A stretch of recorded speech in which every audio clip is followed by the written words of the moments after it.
ಉತ್ತರ ಕುಮಾರರು ಅಂದರೆ ಇವರೇ. ಯಾಕೆ ಸರ್? ಲೇಬರ್ ಅಲ್ಲ, ಆ ಘನತೆವೆತ್ತ ಯೂನಿಯನ್ ಲೀಡರ್ಗಳು ಅಂತ ಕರ್ಕೊಳ್ಳೋಂಥ ಪ್ರಚಂಡ ಪ್ರಭೂತಿಗಳಿಗೆ ಹೇಳ್ತಿರೋದು ಇದನ್ನು. ಕಾಮನ್ ಸೆನ್ಸ್ ತಲೆಯಲ್ಲಿ ಸಗಣಿ ಇದೆಯಾ ಏನಿದೆ ನಿಮ್ಮ ತಲೆಗಳಲ್ಲಿ? 25-30 ವರ್ಷದಿಂದ ಲೇಬರ್ ಲೀಡರ್ಗಳಾಗಿರ್ತೀರಿ. ಅಷ್ಟು ಹೇಳಿದ್ದೀನಿ ನಿನ್ನೆ ನಾನು. ಹೇಳೋದ್ನು ಕೇಳಲ್ವಲ್ಲ ಸರ್? ಕಾಮನ್ ಸೆನ್ಸ್ ಬೇಡವಾ? ಕಿವಿಗೆ ಹಾಕ್ಕೊಳ್ಳಲ್ಲ. ಈಗ ಬಸ್ ಬಂದ್ ಬಗ್ಗೆ ಗೊಂದಲ ಬ್ರೇಕ್ ಅಂತೆ. ಏನಕ್ಕೆ? ಯಥಾಸ್ಥಿತಿಗೆ ಸಂಚಾರ ಮಧ್ಯಾಹ್ನದಿಂದನೇ ಬಂದಿದೆ, ಅದನ್ನೂ ಹೇಳಿದೆ. ಬೆಳಿಗ್ಗೆ ಓಡೋಗ್ತೀರಿ ನೋಡ್ತಾ ಇರಿ ಆಮೇಲೆ ಅಂತ. ಮುಂದೆ ಸಾರಿಗೆ ನೌಕರಿಗೆ ಮುಷ್ಕರನ್ನು ಮುಂದೂಡಿದ್ದಾರಂತೆ. ವೇತನ ಪರಿಷ್ಕರಣೆ ಡ್ಯಾಶು ಇದಕ್ಕೆ ಹೈಕೋರ್ಟ್ ಬೆಂಡೆತ್ತಿತು. ಮುಖ್ಯ ನ್ಯಾಯಮೂರ್ತಿಗಳು ವಿಭು ಬಕ್ರು ಅವರು ತರಾಟೆಗೆ ತಗೊಂಡ್ರು. ಏನು ಅನ್ಕೊಂಡಿದ್ದೀರಿ ನೀವು ಅಂತ. ತಳಕ್ಕಂತ ಓಡೋಗ್ಬಿಟ್ರೆ ಎಲ್ಲ. ಕ್ಯಾನ್ಸರ್ ಎಂಥ ಮೊಕ್ಯಾಡಿಗಳಿರಬೇಕು ಲೀಡರ್ಗಳು ನೀವು. ನಿಮಗೆ ಮಾನ ಮರ್ಯಾದೆ ಅನ್ನೋದು ಇಲ್ಲವೇನೋ ಲೀಡರ್ಗಳಿಗೆ? You should resign and get out. ನನ್ನ ಪ್ರಕಾರ ಲೇಬರ್ನ ಲೀಡ್ ಮಾಡೋಕ್ಕೆ ಯೋಗ್ಯತೆ ಇಲ್ಲ ನಿಮ್ಗಳಿಗೆ ಒಬ್ರಿಗೂ. ಮಾನ ಮರ್ಯಾದೆ ಇಲ್ಲದೆ ಇದ್ದವರು. ಹೇಳಿದೀವಿ 36 ತಿಂಗಳೋ 38 ತಿಂಗಳೋ ಬಾಕಿ ಇರೋದಕ್ಕೆ ಕಾದಿದ್ದೀರಿ. ಈ 3 ದಿನಕ್ಕೆ ಏನೂ ಆಗಲ್ಲ, ಕಾಯಿರಿ. 2 ದಿನಕ್ಕೆ ಮುಂದಕ್ಕೆ ಹಾಕೊಂಡ್ಬಿಡಿ ಅದನ್ನ. ನಾಳೆ ಕೋರ್ಟ್ಗೆ ಹೋಗಿ ಹೇಳ್ಬೋದು ನೀವು. ಅದೊಂದು ಅವಕಾಶ ಇತ್ತು. ಸ್ವಾಮಿ ನಾವು ನಿಮ್ಮ ಮಾತನ್ನು ಕೇಳಿ ಹಿಂಗೆ ಬಂದ್ವಿ, ಈಗ ಸರ್ಕಾರ ಮಾಡ್ತಾ ಇಲ್ಲ, ಡೈರೆಕ್ಷನ್ ಕೊಡಿದ್ ಕೇಳಬೇಕು ನೀವಾಗ ಅಂತಂದ್ರೆ ಏನು ಪೌರುಷ ತೋರಿಸ್ಕೊಂಡು ಹೊರಟ್ರು. ಮಾಡ್ರಪ್ಪ, ಅದು ಯಾರ್ಯಾರು ತಾಕತ್ತಿದೆ ನೋಡ್ಬಿಡ್ತೀನಿ ಇವತ್ತು ನಾಳೆ. ಮರ್ಯಾದೆ ಕೆಟ್ಟರೆ ಹಿಂಗೆ ಆಗೋದು. ತಲೆ ಕೆಟ್ಟವ್ರೆಲ್ಲ ಲೀಡರ್ಗಳಾಗ್ತೀರಿ. 88 kg ಇದ್ದವರು ಈಗ 72 kg ಬಂದಿದ್ದಾರೆ. ಅಂದ್ರೆ 16 kg ವೆಯ್ಟ್ ಲಾಸ್ ಮಾಡ್ಕೊಂಡಿದ್ದಾರೆ. ಮೊದಲ ದಪ್ಪ ಬಾಳದಿ ಎಷ್ಟು ಮೇಯ್ ಬಿಟ್ಟಿದಿ ಎಷ್ಟು ದಪ್ಪದಿ ಅಂತೇಳಿ ನನ್ಗೆ ಹಾಸ್ ಮಾಡ್ತಿದ್ದು. ಈಗಿಲ್ಲ, ಈ ಸಲ ಬಾಳ ಸಣ್ಣ ಹುಡುಗಿಗತೆ ಕಾಣತ್ತೆ ನನಗೆ ಜನರು ಅಂತ. ಇದಕ್ಕೆ ಯಾವ ಸೈಡ್ ಎಫೆಕ್ಟ್ ಇಲ್ಲ. ನನಗೆ ಜೀನಿ ಸ್ಲಿಮ್ ತಗೊಂಡ್ ಫುಲ್ ಖುಷಿ ಇದನ್ನೀಗ. ಏನೇನಂತೆ ಅವ್ರ ತಲ ಏನೇನಂತೆ ಹೈಕೋರ್ಟ್ ಏನು ಹೇಳಿದೆ? ಆಕ್ಚುಲಿ ಹೇಳ್ತೀನಿ, ಹಿಂಗೆ ಮಾಡಿದ್ರಿಂದ ನಿಮಗೆ ನಿಮ್ಮ ಮೇಲೆ ಇರಬೇಕಾದ ಅನುಕಂಪನೂ ಯಾರಿಗೂ ಇಲ್ಲ. ಈಗ ಏನಕ್ಕೆ ಇರ್ಬೇಕು ನಿಮ್ಮ ಮೇಲೆ ಅನುಕಂಪ? ಈಗ ಲೀಡರ್ಗಳಾದವರು ಕಾಮನ್ ಸೆನ್ಸ್ ಯೋಚನೆ ಮಾಡಬೇಕು, ತಲೆ ಓಡಿಸ್ಬೇಕು ಒಂಚೂರು ಸ್ಟ್ರಾಟಜಿಕ್ ಆಗಿ. ಕೋರ್ಟ್ಗೂ ರೆಸ್ಪೆಕ್ಟ್ ಮಾಡಿಲ್ಲ, ಜನರ ಸಮಸ್ಯೆನೂ ಅರ್ಥ. ಸಾರಿಗೆ ನೌಕರರ ಮುಷ್ಕರ ನಿರ್ಧಾರ ಹಿಂದಿಂದು ಹೋರಾಟ ಆಗಿದ್ದಿದ್ರೆ ಅವಾಗ ನಡೀತಲ್ಲ. ಯಡಿಯೂರಪ್ಪನವ್ರು ಇದ್ದಾಗಲೇ ಏನೋ ಒಂದು ನಡೀತೊಂದು. ಇದ್ದಕ್ಕಿದ್ದಂತೆ ಒಂದು ಹೊಸ ಸಂಘಟನೆನೇ ಹುಟ್ಕೊಂಡ್ಬಿಡ್ತು. ಅದಕ್ಕಿದ್ದಕ್ಕಿದ್ದಂತೆ ಸಂಬಂಧವಿಲ್ಲದೆ ಇರೋರೊಬ್ರು ಲೀಡರ್ ಆಗಿ ಬಂದ್ಬಿಟ್ರು. ಅದನ್ನೇ ಒಪ್ಕೊಂಡ್ರು ಕೂಡ. ಅದನ್ನು ಒಪ್ಪಿದ್ರಿಂದ ಅತ್ಯುತ್ಸಾಹದಲ್ಲಿ ತಲೆ ಇಲ್ಲ ಮಾಡ್ಬಿಟ್ರು, ಏನೇನೋ ಮಾಡ್ಬಿಟ್ರಪ್ಪ ಅಂತ ಅನ್ಬೋದಿತ್ತು. ಈ ಸರಿ ಇನ್ವಾಲ್ವ್ ಆಗಿರೋರೆಲ್ಲ ಹುಟ್ಟಿನಿಂದಲೇ ಯೂನಿಯನ್ ಲೀಡರ್ಗಳಾಗಿ ಲಾಲಿಪಾಪ್ ಹಿಡ್ಕೊಂಬಂದಿರೋರು. ನಿಮ್ಮೆಲ್ಲರಿಗೂ ಎಷ್ಟು ನೋಡಿದಿರಿ ಇಂಥ ಸ್ಟ್ರೈಕ್ಗಳದ? ಕಾಮನ್ ಸೆನ್ಸ್ ಇರಬೇಕಾಗಿತ್ತು ತಾನೇ ಇವರುಗಳಿಗೆ. ಆ ಅನುಭವಗಳನ್ನ ಏನು ಬಳಸ್ಕೊಂಡಿದ್ದಾರೆ? ನೌಕರರ ಮುಷ್ಕರ ನಿರ್ಧಾರ ಕಾನೂನು ಬಾಹಿರ ಅಂತ ಹೇಳ್ತು ಹೈಕೋರ್ಟ್. ಈಗೇನು ಮಾಡ್ತೀರಿ? ಅದೇನು ಮಾಡ್ತೀರಾ? ಮಾಡ್ಕೋಗಿ ಅಂತ ಮಾಡಿಪ್ಪ, ನಾಳೆಯಿಂದ ನೋಡ್ತೀನಿ. ನಿಮಗೆ ಸಪೋರ್ಟ್ ಬೇರೆ ಮಾಡಬೇಕಾ? ಹೈಕೋರ್ಟ್ ಆದೇಶ ಇದ್ದರೂ ನೀವು ಅದನ್ನು ಪಾಲಿಸಿಲ್ಲ ಹೇಳ್ತೋ ಇಲ್ವೋ? ಅದು ಹೇಳಿದೆ. ಆರ್ಡರ್ ಬಂದಿಲ್ಲ ಅಂತಂದ್ರು, ಅದು ಸರಿಯಲ್ಲ. ನಿಮ್ಮ ನಿಲ್ಲುವುದು ಓಪನ್ ಕೋರ್ಟಲ್ಲಿ ಆಗಿದೆ, ಅದು ನಿಮಗೆ ಗೊತ್ತಿದೆ, ಕಾಯಬೇಕಾಗಿಲ್ಲ ನೀವು ಆದೇಶಕ್ಕೆ. ಅದೇ ಬೇರೆ ವಿಷಯಗಳಲ್ಲಿ ಆದೇಶ ಮಾಡ್ತೀರಿ ಅಂತ ಕೇಳಿದ್ರಿ. ಎಲ್ಲ ತೆವಲ್ ತೀರ್ಸ್ಕೊಳ್ಳೋ ಜನ ಇದ್ರೆ ಹಿಂಗೆ ಆಗೋದು. ಯಾರದ್ದೋ ನೌಕರರನ್ನ ಬಾವಿಗೆ ತಳ್ಳಬಿಟ್ಟು ನೀವು ಮಜಾ ನೋಡಕ್ಕೆ, ನೀವು ಯಾವನ ಸಸ್ಪೆಂಡ್ ಆಗಿ ಸಾಯ್ಲಿ ಬಿಡಿ, ನಿಮ್ಗೇನಾಗಬೇಕು? ಮುಷ್ಕರ ನಿಲ್ಲಿಸಿರುವ ಬಗ್ಗೆ ನಾಳೆ ಮಾಹಿತಿ ಕೊಡಬೇಕು, ಇಲ್ದಿದ್ರೆ ನ್ಯಾಯಾಂಗನಿಂದನೇ ಕೇಸ್ ಹಾಕ್ತೀವಿ ಅಂದರು. ಮಾಡ್ರಪ್ಪ, ಅದು ಯಾರ್ಯಾರು ಘನತೆವೆತ್ತ ನಾಯಕರಿದ್ದೀರಿ ಹೋಗಿ ಹಾಕ್ಸ್ಕೊಳ್ಳಿ, ನೋಡಿ ನ್ಯಾಯಾಂಗನಿಂದನೇ ಕೇಸ್ ನೋಡ್ತೀನಿ, ಹಾಕಿಸ್ಕೊಳ್ಳಿ. ಮುಂದೆ ಬರಲ್ಲ ಅದಕ್ಕೆ. ಎಸ್ಮಾ ಕಾಯ್ದೆ ಅಡಿ ಸಂಘಟನೆಗಳ ಪದಾಧಿಕಾರಿಗಳ ಬಂಧನಕ್ಕೆ ಆದೇಶಿಸಬೇಕಾಗತ್ತೆ. ಹೇಳ್ತಿದ್ರಲ್ಲಪ್ಪ ಸರ್ಕಾರಕ್ಕೆ, ಎಸ್ಮಾಗೆಲ್ಲ ಹೆದರಲ್ಲ ನಾವು, ಏನು ಬೇಕಾದ್ರೂ ಮಾಡಿ ಅದನ್ನೇ ಹೇಳ್ರಪ್ಪ. ಈಗ ಹೈಕೋರ್ಟಲ್ಲಿ ಎಸ್ಮಾಗೆಲ್ಲ ಹೆದರಲ್ಲ ನಾವು, ಹೇಳಿ ಹೋಗಿ ಹೈಕೋರ್ಟಲ್ಲಿ ನೋಡ್ತೀನಿ. ನಿಮ್ಮ ಸಮಸ್ಯೆ ಇದೆ, ಸರ್ಕಾರದಿಂದ ಚರ್ಚಿಸಿ ಬಗೆಹರಿಸ್ಕೊಳ್ಳಿ, ಜನಸಾಮಾನ್ಯರಿಗೆ ಮಾಡೋದು ಒಳ್ಳೆಯದಲ್ಲ, ಮುಷ್ಕರ ಮುಂದುವರಿಸೋದು ಕ್ರಮಕ್ಕೆ ಸರ್ಕಾರಕ್ಕೆ ಅವಕಾಶ ಇದೆ ಅಂತೆಲ್ಲ ಹೈಕೋರ್ಟು ಹೇಳಿದೆ. BMTCಗೆ ವಾಟ್ಸಪ್ಪಲ್ಲಿ ಮೆಸೇಜ್ ಹಾಕ್ತಾರಂತೆ ಸರ್, KSRTCಗೆ ಏನನ್ನೂ ಹೇಳಿಲ್ವಂತೆ. ಅಲ್ಲೇ ಗೊಂದಲ ಅಂತ ಸರ್, ಅವರವರಲ್ಲೇ ಓಡಿಕು ಏನೋ ಒಂದು ಮಾಡ್ಕೋತಾರೆ, ಗೊಂದಲನೋ ಪಂದಲ ಅನ್ನೋದಲ್ಲ. Leaders must understand the present situations. ಇಲ್ಲಿ ಜನ ಏನಿದ್ದಾರೆ ಅವ್ರದ್ದು ಯಾವ ಪಾತ್ರವೂ ಇಲ್ಲ ನಿಮ್ಮ ಈ ಸಮಸ್ಯೆಗಳ ವಿಚಾರದಲ್ಲಿ. ಅವ್ರದ್ದು ಏನೂ ಪಾತ್ರ ಇಲ್ಲ ಪಾಪ, ಹೌದಲ್ಲ? ಪ್ರಯಾಣಿಕರದ್ದು ಏನಾದ್ರು ಪಾತ್ರ ಇದೆಯಾ? ಇಲ್ಲ. ಈ ಸರ್ಕಾರಕ್ಕೆ ಲಜ್ಜೆ ಅನ್ನೋದಿಲ್ಲ ಮತ್ತು ಶಿಸ್ತು ಅನ್ನೋದು ಸತ್ತೋಗಿದೆ ಆರ್ಥಿಕವಾಗಿ. ಮಾತ್ರ ದುಡ್ಡಿದೆ ಅನ್ನೋ ಸರ್ಕಾರ. I challenge this government on financial ಪಾಯಿಂಟ್ಸಲ್ಲಿ. ಯಾರು ಒಬ್ಬರು ನನ್ನ ಜೊತೆ ಬಂದು ಚರ್ಚೆ ಕೂತ್ಕೊಳ್ಳಿ, ನೋಡ್ತೀನಿ. ನಿನ್ನೆ 1700 ಕೋಟಿ ರೂಪಾಯಿ ಬಾಕಿ 36 ತಿಂಗಳ 38 ತಿಂಗಳದ ವೇತನ ಕೊಡೋಕ್ಕಾಗಲ್ಲ, 700 ಕೊಡ್ತೀವಿ. ಕೊಡ್ತೀವಿ. ನೀವು ಹೆಂಗೆ ಹೇಳ್ತಿದ್ರಿ ಅಂದರೆ ಇನ್ನೇನು ಬಾಕಿನೇ ಇಲ್ಲ ಸರ್ಕಾರದಲ್ಲಿ ಅಂತ. ಅಬ್ಸಲ್ಯೂಟ್ ಹುಟ್ಟು ಸುಳ್ಳುಗಾರರು ನೀವು. ಕೊಟ್ಟಷ್ಟು ತಗೋಬೇಕು. No, I challenge the finance ಡಿಪಾರ್ಟ್ಮೆಂಟ್ನ. 3600ರಿಂದ 3800 ಕೋಟಿ ಶಕ್ತಿ ಯೋಜನೆ ದುಡ್ಡು ಬಾಕಿ ಇದೆ. ಹೋಗಿಲ್ಲ ಇನ್ನು. ಹೋಗಿಲ್ಲ. BMTC ಮತ್ತು ಇತರೆ ನಿಗಮಗಳನ್ನು KSRTC, NW ಎಲ್ಲ ವಿಭಾಗಗಳೇನಿವೆ ಅವನ್ನ ನಿಧಾನವಾಗಿ ಪಾಪರ್ ಕಡೆಗೆ ತಳ್ತಾ ಇದ್ದೀರಿ. ಇದು ಶಕ್ತಿ ಯೋಜನೆ ಬಂದಾಗಲೇ ಹೇಳಿದ್ವಿ. ದಾಖಲೆ ಆ ಯೋಜನೆ ಸರಿ ಇದೆ, ಅದರ ಜಾರಿ ಅಟ್ರಾಶಿಯಸ್ಲಿ ಕಚಡ ಅಂತ ಹೇಳಿದ್ವಿ. ಕಂಡು ಕಡೆಗೆಲ್ಲ ರಾಜ್ಯದ ಮೂಲೆಯಿಂದ ಮೂಲೆಗೆ ಯಾರು ಎಲ್ಲಿಗೆ ಬೇಕಾದ್ರು no, that is not correct ಅಂತ. ಹೆಣ್ಮಕ್ಳು ಸ್ವತಂತ್ರವಾಗಿ ಓಡಾಡಿಸಿ 3800 ಕೋಟಿ ಸ್ವತಂತ್ರವಾಗಿ ತಂದಿಡ್ರಿಯಪ್ಪ. ಪಾಪರ್ ಕಡೆಗೆ ತಳ್ತಾ ಇದ್ದೀರಿ 4 ಸಂಸ್ಥೆನ. ಈ 4 ಸಂಸ್ಥೆಗಳು ಬಾಗಿಲು ಹಾಕಲೇಬೇಕು, ಬೇರೆ ದಾರಿ ಇಲ್ಲ. ಆ ಪರಿಸ್ಥಿತಿ ಬಂದೇ ಬರುತ್ತೆ, ಬರೆದಿಟ್ಕೊಳ್ಳಿ ಅದನ್ನ. ಯಾರದ್ದೋ ಸರ್ಕಾರದ ಟೈಮಲ್ಲಿ ಬರುತ್ತೆ, ಆಗ ಇವರು ಪಾಪರ್ ಮಾಡಿಬಿಟ್ರು. ನೀವಿದ್ದಾಗ ಏನು ಕಡ್ದು ಕೊಮಟೆ ಹಾಕಿಲ್ಲ, 3800 ಕೋಟಿ ಬಾಕಿ ಇಟ್ಕೊಂಡು ಹೋಗ್ತಿದ್ದೀರಿ. ಇದು 4ಕ್ಕೆ ಹೋಗುತ್ತೆ. ಇದನ್ನು ಹೇಳಿದ್ದೀನಿ ಹಿಂದೇನು ಒಂದ್ಸರಿ. 4:15 ಹೋಗುತ್ತೆ, 4:45 ಹೋಗುತ್ತೆ, ಅದಕ್ಕೆ 500 ಕೊಡ್ತೀರಿ, ಮತ್ತೆ 4:15 ಬರುತ್ತೆ, ಮತ್ತೆ 5ಕ್ಕೆ ಹೋಗುತ್ತೆ, 500 ಕೊಡ್ತೀರಿ, 4:45 ಬಂದು ಕೂತ್ಕೊಳ್ಳುತ್ತೆ. ಅಡ್ಜಸ್ಟ್ಮೆಂಟ್ ಅಲ್ಲಿ ಹಂಗೇ ಎದ್ಕೊಂಬರ್ತದು. ಯಾವ ಹಂತಕ್ಕೆ ಹೋಗುತ್ತೆ ಅಂದರೆ ರೈಟ್ ಆಫ್ ಆಗಬೇಕು. ರೈಟ್ ಆಫ್ ಆಗಲೇಬೇಕು, ಬೇರೆ ದಾರಿ ಇಲ್ದಿರೋ ಹಂತಕ್ಕೆ ಬಂದ್ಬಿಡ್ತೀರಿ. ಇವತ್ತು DK ಶಿವಕುಮಾರ್ ಹೇಳ್ತಾರೆ ಪರಿಸ್ಥಿತಿನ ಅರ್ಥ ಮಾಡ್ಕೋಬೇಕು. ನಾವೇನು ಅರ್ಥ ಮಾಡ್ಕೊಳ್ಳೋದು? ಏನು ಅರ್ಥ ಮಾಡ್ಕೋಬೇಕು ನಾವು? ಏನು ಪರಿಸ್ಥಿತಿ ಅರ್ಥ ಮಾಡ್ಕೊಳ್ಳೋದು ಅಂತಂದರೆ ನಾವ್ಯಾಕೆ ಅರ್ಥ ಮಾಡ್ಕೋಬೇಕು? ನಮ್ಗೆ ತಲೆ ಕೆಟ್ಟಿದ್ಯಾ ಅಥವಾ ನೌಕರರು ತಲೆ ಕೆಟ್ಟಿದ್ಯಾ? ಹೇಳಿದ್ರಾ ನಿಮಗೆ ಶಕ್ತಿ ಯೋಜನೆ ಈ ಥರ ತನ್ನಿ ಅಂತ? ತಂದಿದ್ದು ಬೇರೆ, ಜಾರಿ ಬಗ್ಗೆ ಪ್ರಶ್ನೆ ತಂದಿದ್ದು ಬೇರೆ. ಹೀಗೆ ತನ್ನಿ ಅಂತ ಹೇಳಿದ್ರಾ? ಬುರ್ಡ ಬಿಟ್ಕೊಂಡು ಓಡಾಡ್ಬಿಟ್ರಿ. 50,000 ಕೋಟಿ ಟಿಕೆಟು, 76,000 ಕೋಟಿ ಟಿಕೆಟ್ ಅಂದ್ಕೊಂಡು ಈಗ ಅನುಭವಿಸಿ. ದಾಖಲೆ ಮಾಡಿದ್ದೀವಿ ಅಂತ ಅನುಭವಿಸಿ ಈಗ. This is not the way to run the system. ಜನಪರವಾದಂತಹ ಯೋಜನೆಗಳು ಜನಪರವಾಗಿ ಬರಬೇಕು, ಸರಿ. ಭಾರತದಂಥ ದೇಶದಲ್ಲಿ ಆ ಥರದ ಬೆಂಬಲಿತ ಯೋಜನೆಗಳನ್ನು ಒಂದು ವರ್ಗದ ಜನರಿಗೆ ಕೊಡದೇ ಇದ್ದರೆ ಅವರು ಬದುಕೋದು ಸ್ವಲ್ಪ ಕಷ್ಟ ಇರುತ್ತೆ. ಅವ್ರಿಗೆ ಸಹಾಯ ಮಾಡಬೇಕದು, ಅದು ಸರಿ. ಅದು ಸಾಮಾಜಿಕವಾಗೂ ಸರಿ. ಅದು ನನ್ನ ತಪ್ಪು ಅಂತ ಹೇಳೋಕ್ಕಾಗಲ್ಲ. ಅದನ್ನ ಹೇಗೆ ಅನ್ನೋದು ಹೇಗೆ ಬುರ್ಡೆ ಬಿಟ್ಕೊಂಡು ಬಾಯಿಗೆ ಬಂದಂಗೆ ಮಾಡೋದಲ್ಲ. ಯಾಕೆ ಕೇಳಲಿಲ್ಲ? ಒಂದು ನೀತಿ ಇರಬೇಕಿತ್ತು ಇದಕ್ಕೆ. ಡಿಸ್ಟ್ರಿಕ್ಟ್ ಒಳಗಡೆ ಓಡಾಡ್ತಾರೆ ಅಂತಾನೋ, ಸಿಟಿಗಳಲ್ಲಿ ಓಡಾಡ್ತಾರೆ ಅಂತಾನೋ, ಅಥವಾ ಇವತ್ತೆಲ್ಲ ಸಿಕ್ಕಾಬಟ್ಟೆ ಟೆಕ್ನಾಲಜಿ ಡೆವಲಪ್ ಆಗೋಗಿದೆ. ಟೆಕ್ನಾಲಜಿ ವೈಸಲ್ಲಿ ಒಂದಿಷ್ಟು ಕಿಲೋಮೀಟರ್, ಫಾರ್ ಎಕ್ಸಾಂಪಲ್, ಈಗ ರೈಲ್ವೆ ಪಾಸ್ ಕೊಡ್ತಾರೆ ಎಂಪ್ಲಾಯೀಸ್ಗೆ. 3 ಸೆಟ್ ಪಾಸು ಅಂತೇನೋ ಕೊಡ್ತಾರೆ. 2 ಸೆಟ್ಟು, 3 ಸೆಟ್ಟು, 4 ಸೆಟ್ಟು, ಅದೆಷ್ಟೋ ಸೆಟ್ ಅಂದರೆ ಹೋಗೋಕ್ಕೊಂದು ಬರೋಕ್ಕೊಂದು ಕೊಡ್ತಾರೆ, ಪಾಸ್ ಕೊಡ್ತಾರೆ ಸಿಬ್ಬಂದಿಗಳಿಗೆ. ಸಿಬ್ಬಂದಿ ಸ್ಟಾಫ್ ಎಲ್ಲರಿಗೂ ಕೊಡ್ತಾರೆ. ಹಾಗೆ ಈ ಥರ ಏನೋ ಒಂದು ಸ್ಕೀಮ್ ಮಾಡ್ಕೋಬೇಕಿತ್ತು ನೀವು ಜನಕ್ಕೂ. ಒಂದನ್ನು ಏನೋ ಒಂದು ಮಾಡ್ಕೋಬೇಕಾಗಿತ್ತು ನೀವು. ಅದಾಗ ರೈಲ್ವೆನವರು ನಮ್ಮದೇ ರೈಲು, ನಾವೇ ಡ್ರೈವರು, ನಾವೇ ಗಾರ್ಡು, ನಮ್ಮದೇ ರೂಲ್ಸ್, ನಮ್ಮದೇ ಇದು ಅತ್ತ ಎಲ್ಲ ಎಲ್ಲಿಗೆ ಬೇಕಾದ್ರೆ ಹೋಗ, ಎಲ್ಲಿಗಾರ ಬರ, ಯಾಕಪ್ಪ ಮಾಡಲ್ಲ? That's not the way. ಶಿಸ್ತಿರ್ಬೇಕು.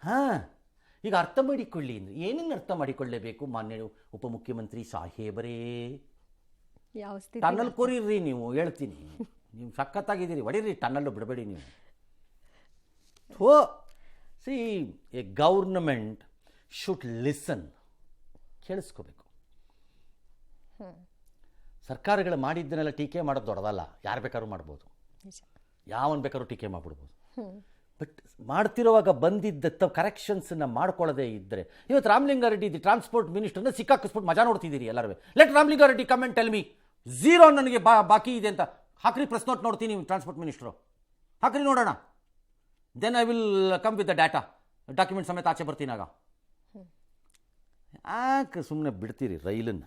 S, ಸಾರಿಗೆ ಮುಷ್ಕರದ ಬಗ್ಗೆ ರಾಜಕೀಯ ಕೆಸರೆಚಾಟ ಕೂಡ ಜೋರಾಗಿದೆ. ಸರ್ಕಾರದ ಪರಿಸ್ಥಿತಿಯನ್ನ ಅರ್ಥ ಮಾಡ್ಕೊಳ್ಬೇಕು ಅಂತ ಡಿಸಿಎಂ ಹೇಳಿದ್ದಾರೆ. ನೌಕರರ ಬಾಕಿ ಬಿಡುಗಡೆ ಮಾಡಬೇಕು ಅಂತ ಬಿಜೆಪಿ ಆಗ್ರಹ ಮಾಡಿದೆ. ಸಿಎಂ ಮಾಧ್ಯಮ ಪ್ರಕಟಣೆಯನ್ನು ಹೊರಡಿಸಿ ಬಿಜೆಪಿ ಪಕ್ಷದ್ದು ಗೋಸುಂಬೆ ನಾಟಕ. ಸಾರಿಗೆ ನೌಕರರು ಮೊದಲ ಬಾರಿ ವೇತನ ಪರಿಷ್ಕರಣೆಗಾಗಿ ಮುಷ್ಕರ ನಡೆಸಿದಾಗ ಸಾರಿಗೆ ಸಚಿವರು ಯಾರಾಗಿದ್ರು ಅಂತ ಅಶೋಕ್ರನ್ನ ಪ್ರಶ್ನೆ ಮಾಡಿದ್ದಾರೆ. ಅವ್ರು ಏನೇನು ಬೇಡಿಕೆ ಕೇಳ್ತಾ ಇರ್ತಾರೆ, ಬೇಡಿಕೆಯನ್ನ ತಪ್ಪು ಅಂತ ನಾವು ಯಾರು ಸರ್ಕಾರ ಹೇಳಿಲ್ಲ. ಬಟ್ ಅವರು ಸರ್ಕಾರದ ಪೊಸಿಷನ್ ಅನ್ನ ಕೂಡ ಗಮನದಲ್ಲಿ ಇಟ್ಕೊಳ್ಬೇಕು. ದಯವಿಟ್ಟು ಎಲ್ಲ ಸಹಕಾರ ಕೊಡಬೇಕು. ನೀವು ಹಠ ಮಾಡತ್ರ ಅರ್ಥ ಇಲ್ಲ. ಬೆಂಗಳೂರಲ್ಲಿ 100% ಭಾಗ ನಮ್ಮ BMTC ಬಸ್ಸಸ್ಸು ಹೋಗ್ತಾ ಇದೆ.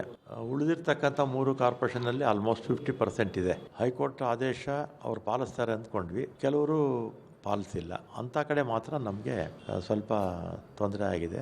ಎಲ್ಲ ಕಡೆ 50% ಇದೆ, ಏನು ತೊಂದರೆ ಏನೂ ಇಲ್ಲ. ರಾಜ್ಯ ಸರ್ಕಾರ ಹೇಳ್ತಾ ಇತ್ತು, ನಾವು ಪಾಪರ್ ಆಗಿಲ್ಲ, ಸರ್ಪ್ಲಸ್ ಹಣ ಇದೆ. ಮಿಸ್ಟರ್ ಸಿದ್ದರಾಮಯ್ಯನವರೇ, ನಾವು ನಮ್ಮ ಸರ್ಕಾರ ಇದ್ದಾಗ ನಾನು ಟ್ರಾನ್ಸ್ಪೋರ್ಟ್ ಮಿನಿಸ್ಟರ್ ಆಗಿದ್ದೆ, 15% ಹೈಕ್ ಮಾಡಿದ್ರು. 480 ಕೋಟಿ ಕೊಟ್ಟಿದ್ದೀನಿ.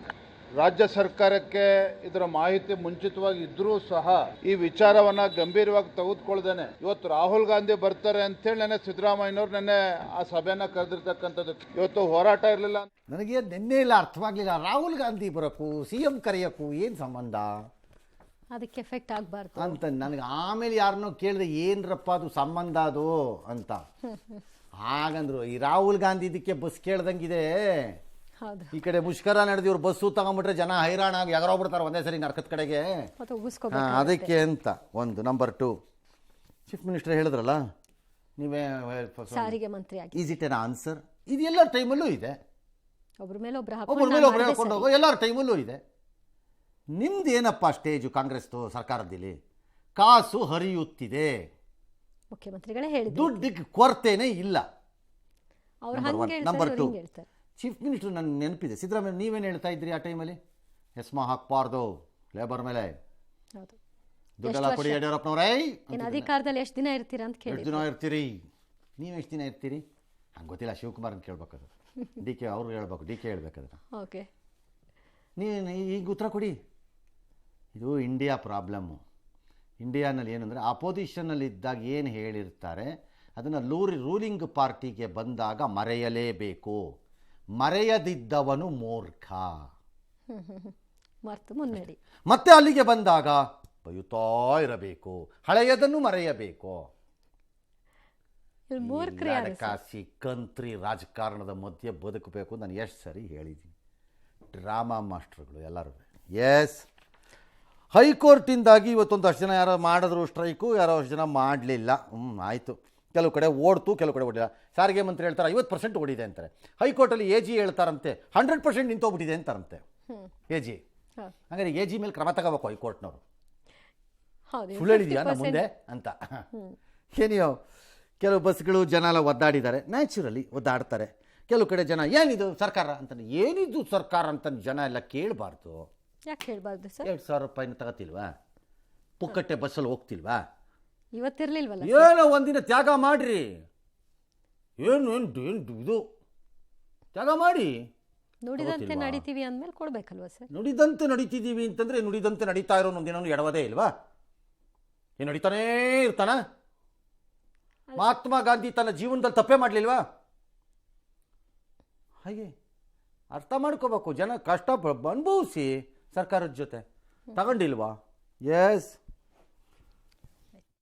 ಹಪ್ಪಳ ತಕೊಂಡು ಹೋಗ್ತಾರೆ ಅದು ಸರ್ ಮಾರಕ್ಕೆ. ನೋಡಿ ಇಲ್ಲಿ ಸುಳ್ಳು ಮಾತು ಏನಿಲ್ಲ. 500, 600, 800 ಹಾಗೆ ವ್ಯಾಪಾರ ಮಾಡ್ಕೊಂಡು ಬರ್ತೀನಿ ನಾನು. ಏನು ಮಾಡೋದು, ನನ್ನ ಒಬ್ಬಳೇ ಇರೋದು, ಇನ್ಯಾರೂ ಇಲ್ಲ ನನಗೆ. ಹಿಂಗೆ ಮಾಡ್ತಾರೆ ಬಡವ್ರಿಗೆ. ಇವಾಗ ಅದೂ ಇಲ್ಲ ಇದೂ ಇಲ್ಲ, ಕೊಟ್ಟಂಗೆ ಕೊಡಂಗೆ ಈಸ್ಕೊಂಡು ಇರ್ಬೋದ, ಹಂಗಾಗಿದೆ ಅದು. ಬಂದು ಮತ್ತೆ ಆ ಕಡೆ ಹೆಂಗೆ ಹೋಗ್ಬೇಕು ಹೆಂಗೆಲ್ಲ ಹುಡುಕಾಡ್ಲಕತ್ತೀವಿ ನೋಡಿ. ಮತ್ತೆ ಅದಕ್ಕೆ ಏನಿಲ್ಲಲ್ಲ ಅಂತ ತಿರುಗಿ ಆಡ್ಲಕತ್ತೀವಿ. ಹಿಂದಕ್ಕಿನ್ನ ನಮ್ಮ ಊರಿಗೆ ಹೋಗ್ಬೇಕಾದ್ರೆ ತಿಪ್ಪಲ ಅದ. ಇವಾಗ ಇಲ್ಲಿಂದ ಅಡಿಯಾಗ ಹೋಗ್ಬೇಕು, ಕ್ವಾಟಗೇರಿ. ಎಂತೆಂಥ ರೋಡ್ಗಳಲ್ಲಿ ಅವ್ರು ಅಡ್ಡಾಡ್ತಿರ್ತಾರ ಅಂದ್ಮೇಲೆ ಎಷ್ಟೋ ಜನರು ಸೇವೆ ಮಾಡ್ತಿರ್ತಾರೆ ಡ್ರೈವರ್ಗಳು. ಅವ್ರ ಕಷ್ಟ ಇವ್ರಿಗೂ ಅರ್ಥ ಮಾಡ್ಕೋಬೇಕಲ್ರಿ. ಪೇಮೆಂಟ್ ಇವ್ರು ಸರಿಯಾಗಿ ಕೊಡ್ಲಿಲ್ಲ ಅಂದ್ರೆ ಮತ್ತೆ ಪಾಪ ಅವ್ರಿಗೂ ಫ್ಯಾಮಿಲಿ ಅಂತ ಇರ್ತೈತಲ್ವ ರೀ. ಕರೆಕ್ಟ್, ಅವ್ರಿಗೆ ಹೇಳಿದ್ ಸರಿ. ಮತ್ತು ಅಜ್ಜಿ ಏನೋ ಒಂದು ಹೇಳ್ತಾರ, ಕೊಟ್ಟವ್ರು ಗಿಟ್ಟವ್ರು. ಜನರಲಿ ನಾವು ಅದನ್ನು ಯೂಸ್ ಮಾಡಲ್ಲ. ಅಜ್ಜಿ ಯೂಸ್ ಮಾಡಿದೆ, ಅದಕ್ಕೆ ನಾವು ಜವಾಬ್ದಾರಿ ಅಲ್ಲ. ಬಟ್ ಅದನ್ನು ತಪ್ಪು ಜನರಲಿ ನಾವು ಮಾಡಲ್ಲ. ಬಟ್ ಸರ್ ಯಾರೋ ಮಾತಾಡ್ತಿದ್ದಾಗ ಮಾಡಿಬಿಟ್ರೆ ಅದಕ್ಕೇನು ದೊಡ್ಡ ಅರ್ಥ ಇಲ್ಲ ಅದಕ್ಕೆ. ಹಾಂ, ಎಸ್. ದೇವಭೂಮಿ ಉತ್ತರಾಖಂಡ್ನಲ್ಲಿ ಭಯಂಕರ ಜಲಪ್ರಳಯವಾಗಿದೆ. ಒಂದರ ಹಿಂದೊಂದರಂತೆ 2 ಭಾರಿ ಮೇಘಸ್ಫೋಟವಾಗಿದೆ. 4 ಸಾವನ್ನಪ್ಪಿದ್ದಾರೆ. 50ಕ್ಕೂ ಹೆಚ್ಚು ಜನ ನಾಪತ್ತೆಯಾಗಿದ್ದಾರೆ. ಹೇರ್ಗಂಗಾ ನದಿ ರೌದ್ರಾವತಾರಕ್ಕೆ ಉತ್ತರ ಕಾಶಿಯ ಧರಾಲಿ ಗ್ರಾಮ 34 ಸೆಕೆಂಡಲ್ಲಿ ಸಂಪೂರ್ಣವಾಗಿ ನಾಮಾವಶೇಷವಾಗಿದೆ. ಕ್ಷಣಾರ್ಧದಲ್ಲಿ ಹೆಬ್ಬಂಡೆ ಮಿಶ್ರಿತ ಕೆಸರು ನೀರು ಎಲ್ಲವನ್ನ ಅಪೋಷಣ ಪಡೆದಿದೆ.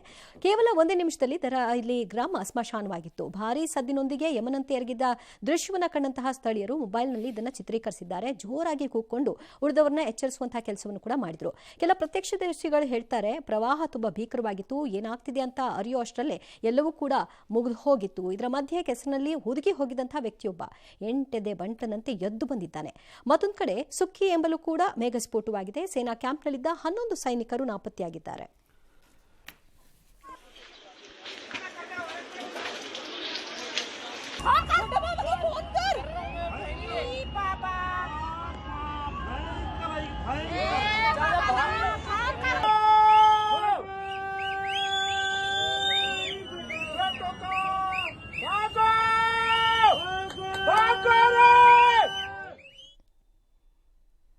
ಆಗಸ್ಟ್ 10ರವರೆಗೂ ಮಳೆ ಹಿಂಗೆ ಇರುತ್ತಂತೆ. ದೇವಭೂಮಿ, ಕರ್ಮಭೂಮಿ ಇವೆಲ್ಲ ವರ್ಕೌಟ್ ಆಗಲ್ಲ.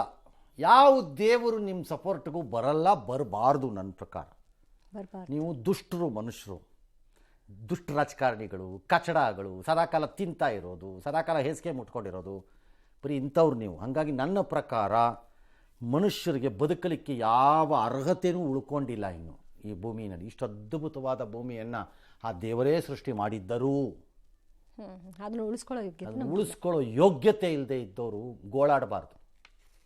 ಇದು ಯಾವುದೂ ಧಡಕ್ಕಂತ ಆಗುತ್ತಿರುವಂತಹ ಆಘಾತಕಾರಿ ಅಂತ ಯಾರೂ ಅನ್ಕೋಬೇಕಾದ ಅವಶ್ಯಕತೆಗಳಿಲ್ಲ. ಇವೆಲ್ಲ ಬಿಗಿನಿಂಗ್ಸ್ ಆಫ್ ಎ ಲಾರ್ಜರ್ ಇದು ಇಶ್ಯೂಸ್. ದೇವಭೂಮಿ, ಇದ್ರ ಭೂಮಿ, ಆ ಭೂಮಿ ಅಂತ ಏನು ಬೇಕಾದ್ರೂ ಕರ್ಕೊಳ್ಳಿ ರೊಮ್ಯಾಂಟಿಕ್ ಆಗಿ, ಯಾವೊಂದು ಬೇಡ ಅಂತವ್ ನಿಮ್ಮನ್ನು. ಉತ್ತರಾಖಂಡು, ಪರ್ಟಿಕ್ಯುಲರ್ಲಿ ಉತ್ತರ ಕಾಶಿ ಅಂತ ಜಾಗ, ಅಪ್ಪರ್ ಸೈಡಲ್ಲಿ ಈ ಗ್ಲೇಷಿಯರ್ಸ್ದು ಎಲ್ಲ ಕರಗ್ತಾ ಇದೆ. ಅವುಗಳು ಗ್ಲೋಬಲ್ ವಾರ್ಮಿಂಗಿಗೆ ಸಿಕ್ಕಾಕ್ಕೊಂಡು ಅವು ವಿಡ್ರಾ ಆಗ್ತಾ ಇವೆ. ಅದರದ್ದು ಎಫೆಕ್ಟ್ಸು ಇದ್ರದ್ದು ನಂಬರ್ 1. ನಂಬರ್ 2, ವಿಪರೀತವಾದ ಮಳೆ ಏನು ಬರ್ತಾ ಇದೆ, ಕ್ಲೌಡ್ ಬರ್ಸ್ಟ್ ಆಗಿದೆ ಅಲ್ಲಿ ಅಂತ ಹೇಳ್ತಿದ್ದಾರೆ. ವಿಪರೀತವಾದ ಮಳೆ ಏನು ಬರ್ತಾ ಇದೆ, ಮಳೆ ಬರುವುದು ಉತ್ತರಾಖಂಡ್ಗೂ, ಕೊಡಗಿಗೂ, ಉಡುಪಿಗೂ, ಮಂಗಳೂರಿಗೂ, ಆಗುಂಬೆಗೂ ಹೊಸದಲ್ಲ. ಮಳೆ ಬರುವುದು ಹೊಸದಲ್ಲ. ಮಳೆ ಬರುತ್ತಿರುವ ರೀತಿ ಮತ್ತು ಪ್ರಮಾಣ ಹೊಸದು.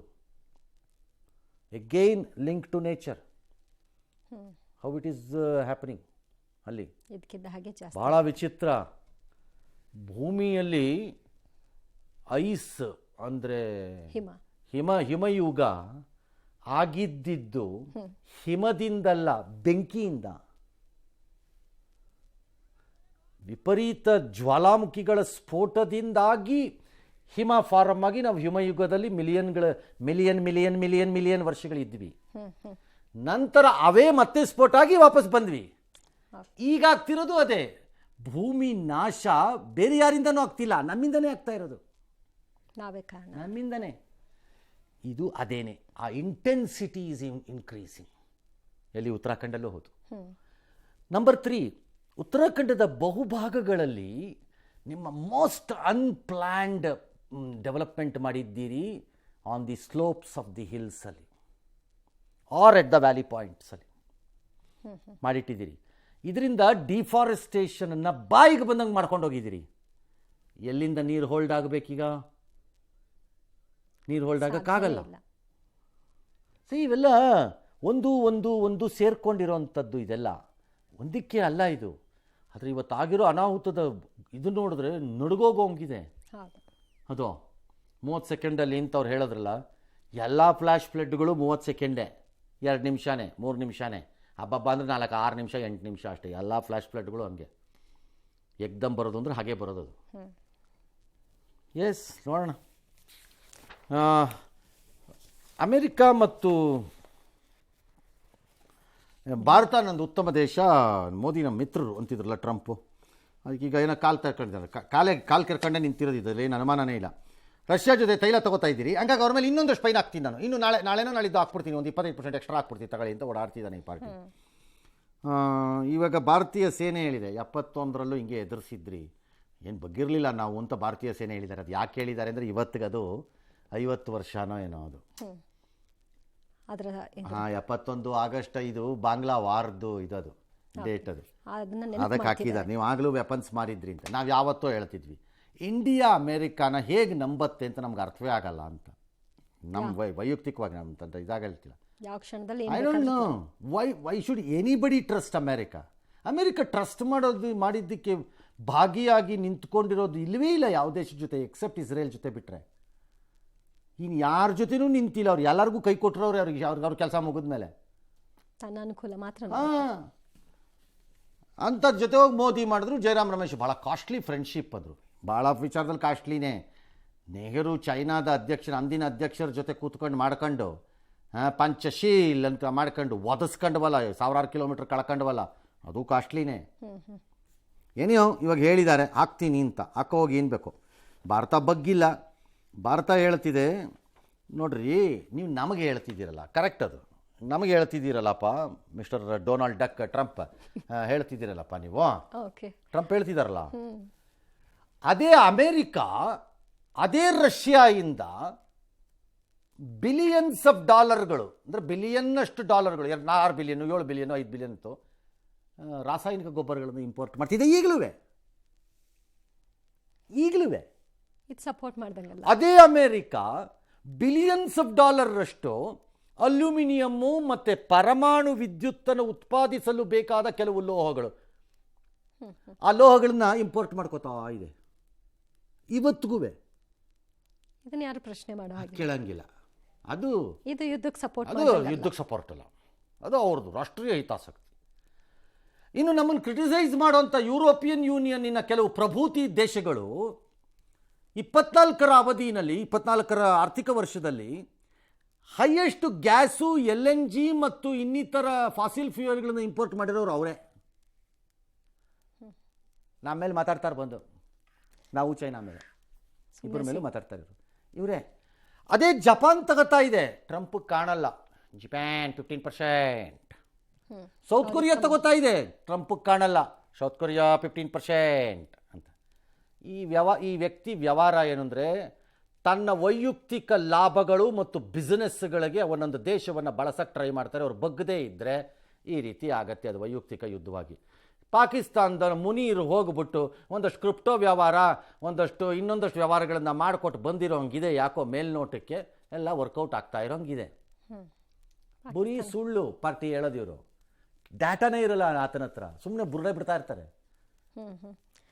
ಪಾಕಿಸ್ತಾನದಲ್ಲಿ ಆಯಿಲ್ ಫೀಲ್ಡ್ಗಳಲ್ಲಿ ಇಂಪ್ರೂವ್ ಮಾಡೋದು, ಪಾಕಿಸ್ತಾನದಲ್ಲಿ ಆಯಿಲ್ ಇದ್ರೆ ತಾನೇ ನೀವು ಫೀಲ್ಡ್ ಇಂಪ್ರೂವ್ ಮಾಡೋದು. ಒಂದು ದಿನಕ್ಕೆ 70,000 ಬ್ಯಾರಲ್ಗಳಷ್ಟು ಕೆಪಾಸಿಟಿ ಪಾಕಿಸ್ತಾನದ್ದು. ಹಬ್ಬಬ್ಬಾ ಅಂದರೆ ಕಷ್ಟಪಟ್ರೆ. ಭಾರತದ ಆರ್ಥಿಕತೆ ಅಂತ ಹೇಳಿದ್ರು ಸರ್ ಮೊನ್ನೆ. ಆಯ್ತಪ್ಪ, ಎಲ್ಲರೂ ಸತ್ತೋಗೋದೆ, ಒಂದಿನ ನೀನು ಸತ್ತೋಗೋದೆ, ನಾವು ಸತ್ತೋಗೋದೆ. ಒಂದನ್ನು ತಿಳ್ಕೋಬೇಕು, ಯಾವ ಸಾಮ್ರಾಜ್ಯವು ನಿರಂತರವಾಗಿ ಉಳ್ಕೊಂಡಿಲ್ಲ. ಎಲ್ಲ ಸಾಮ್ರಾಜ್ಯಗಳು ಕುಸ್ತಿವೆ. ಅಮೆರಿಕಾನೂ ಕುಸಿಯತ್ತೊಂದಿನ, ಕುಸಿಲೇಬೇಕು, ಅದು ಪ್ರಕೃತಿಯ ನಿಯಮ. ಅದು ಸದಾಕಾಲ ಮೇಲೆ ನೋಡೋಣ ಈಗ ಅದೇನು ಕಳೆದು ಕೊಂಪೆ ಆಗ್ತಾರೆ ಅಂತ. ನಮ್ಮವ್ರು ಏನು ಮಾಡ್ತಾರೆ ನೋಡೋಣ, ಕಾಯೋಣ ಅಷ್ಟೇ, ಬೇರೆ ದಾರಿ ಏನಿದೆ? ಇಲ್ಲ, ಕಾಯೋದಷ್ಟೇ.